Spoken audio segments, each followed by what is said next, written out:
nung kapanahunan ng Egyptians, sa kanilang thinking, the heart is the center of emotions Of and emotion, opo. intelligence.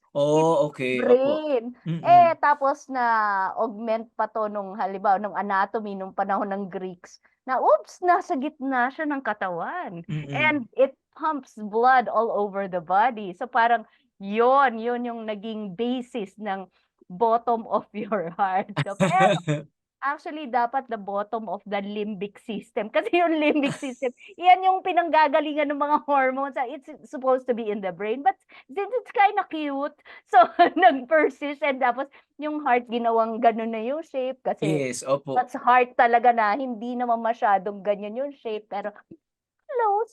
So, pero Opo. gano'n, napagpatuloy na ngayon, 'di ba, Greeks, tapos nagsusunod-sunod pa yung mga Romans. So, Mm. napagpatuloy na because of culture.